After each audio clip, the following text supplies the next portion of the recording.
Halo anak-anak, apa kabar? Bu Guru berharap kalian tetap sehat dan tetap bersemangat ya dalam belajar, walaupun cuaca pada kali ini cuacanya mendung dan hujan ya.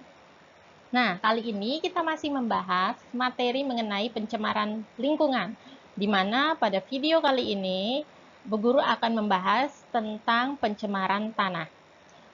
Supaya kalian lebih jelas lagi, boleh kalian buka buku paket kalian halaman 62. Nah, sekarang silakan kalian simak video pembelajaran berikut ini. Berikut ini adalah tujuan pembelajaran pada pertemuan kali ini, yaitu peserta didik diharapkan mampu menjelaskan pengertian pencemaran tanah, menyebutkan faktor-faktor penyebab pencemaran tanah, dan menjelaskan dampak pencemaran tanah, di mana nilai sekolah kita yaitu peserta didik menunjukkan sikap disiplin dalam pembelajaran. Pencemaran tanah ini adalah keadaan di mana bahan kimia buatan manusia masuk dan merubah lingkungan tanah alami. Pencemaran tanah ini dapat disebabkan oleh limbah domestik, limbah industri, dan limbah pertanian. Berikut ini adalah penyebab dari pencemaran tanah. Yang pertama, limbah domestik. Limbah domestik ini dibagi menjadi dua. Ada limbah padat dan limbah cair. Kalau limbah padat berupa senyawa anorganik yang tidak dapat dimusnahkan atau diuraikan oleh mikroorganisme seperti plastik, serat, keramik, kaleng-kaleng, dan bekas bahan bangunan. Ini menyebabkan tanah menjadi kurang subur.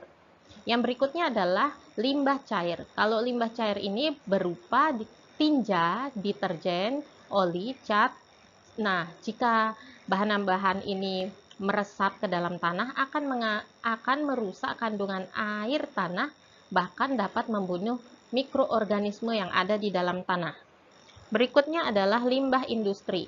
Nah, kalau limbah industri ini berasal dari sisa-sisa produksi industri. Contohnya seperti tembaga, timbal, perak, krom, arsen, boron. Nah, itu adalah zat-zat yang dihasilkan oleh proses industri pelapisan logam. Seperti Hg, Zn, Pb, Cd dapat mencemari tanah. Berikutnya adalah limbah pertanian. Kalau limbah pertanian ini berupa sisa-sisa dari pupuk sintetik yang biasanya untuk menyuburkan tanah atau tanaman ya, seperti pupuk urea dan pestisida untuk memberantas hama tanaman. Dari penyebab-penyebab dari pencemaran tanah, itu pun memiliki dampak pencemaran tanah. Yang pertama, kita lihat dari dampak kesehatan tubuh kita ya. Nah, pencemaran tanah ini berdampak pada kesehatan tubuh kita, tergantung pada tipe polutannya, jalur masuk ke dalam tubuh, dan kerentanan populasi yang terkena. Contohnya kromium, berbagai macam pestisida dan herbisida merupakan bahan karsinogenik untuk semua populasi.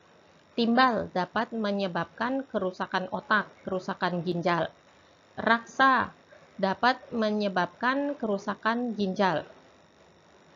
Siklodiena dapat mengakibatkan kerusakan pada hati. Nah, itu ya contoh dari zat-zat pencemaran tanah yang dampaknya pada kesehatan kita.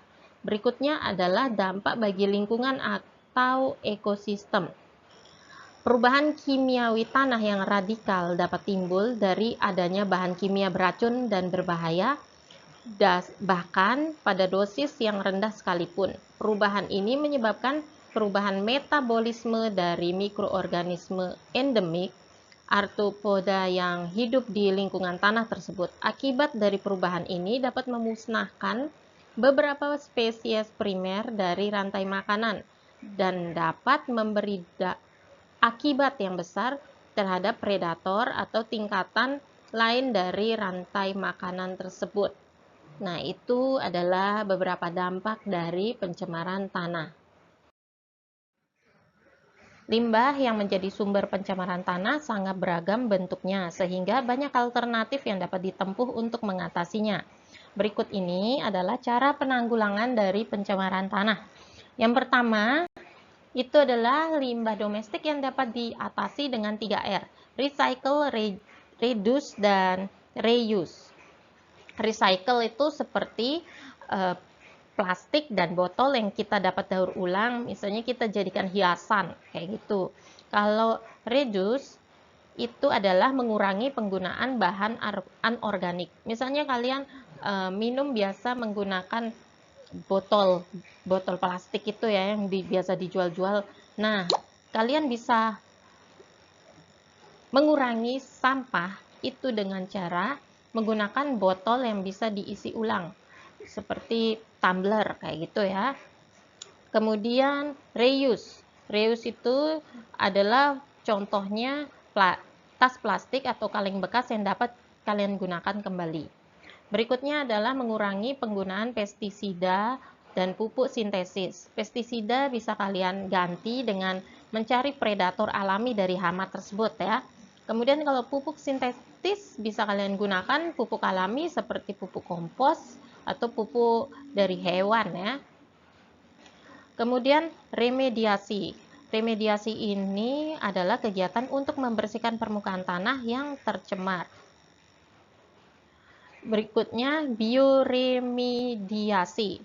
Kalau ini adalah proses pembersihan pencemaran tanah dengan menggunakan mikroorganisme seperti jamur atau bakteri. Bioremediasi ini bertujuan untuk memecah atau mendegradasi zat pencemar menjadi bahan yang kurang beracun atau tidak beracun. Nah, itu tadi adalah pembahasan mengenai pencemaran tanah. Untuk tugas-tugasnya bisa kalian lihat di GCR ya. Bagi kalian yang masih belum paham, bisa kalian googling sendiri atau membaca kembali buku kalian, buku paket kalian, atau bisa juga bertanya ke Bu Guru. Baiklah, kita akhiri pertemuan kita pada kali ini.